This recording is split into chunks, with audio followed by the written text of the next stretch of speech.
My daughter-in-law tried to kick me out, so I bought the house across the street.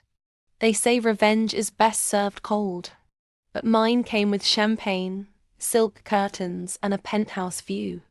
I'm Eleanor, 68, widow, retired teacher. For years, I lived quietly with my son, Mark, and his wife, Vanessa. I paid for that house, every brick of it. But when Vanessa's parents came to visit, she suddenly turned into royalty. That morning, she barged into my room, eyes blazing. "Either give up your room for my parents," she snapped, "or get out." I smiled. "Of course, dear," I said softly. But inside, I was already planning her lesson in humility. You see, Vanessa thought I was just a lonely old woman with fading savings and no options. What she didn't know was that when my husband died, he left me a quiet little fortune. Investments that grew while she was busy buying handbags. So, I packed my bags that same evening, kissed my grandson goodbye, and walked out without a word. For weeks, they didn't hear from me. Mark called. Vanessa didn't bother. She probably thought she'd finally gotten rid of me. Then came the shock.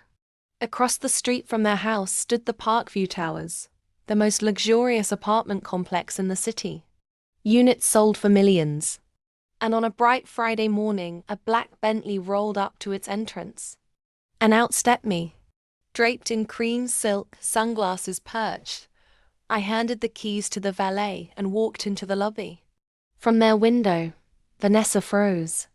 My new apartment was directly across from theirs. That evening, as she and her parents were having dinner, she looked up, and there I was, standing by my massive glass window, holding a glass of red wine. I smiled and waved. Her fork dropped. But the real twist, that apartment wasn't just a new home. It was theirs. The Parkview Towers project was owned by my late husband's company, which I now controlled. And when the developer reached out months ago about expanding, I secretly bought the unit across from my old house, knowing my son's wife's precious parents had just put down a deposit for one on the next floor.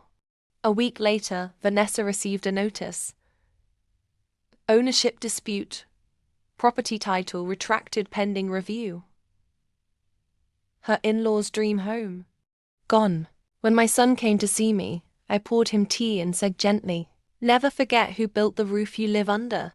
Vanessa never yelled again. In fact, she waved politely every morning from their balcony. And me? I sipped my coffee, watching them from across the street. Not with bitterness, but with quiet satisfaction. Because sometimes, the best revenge isn't anger. It's success. Seen from your window. Never underestimate a woman who's been silent for too long. Her quiet often hides her power. If you loved this twisty tale of sweet revenge, hit subscribe right now.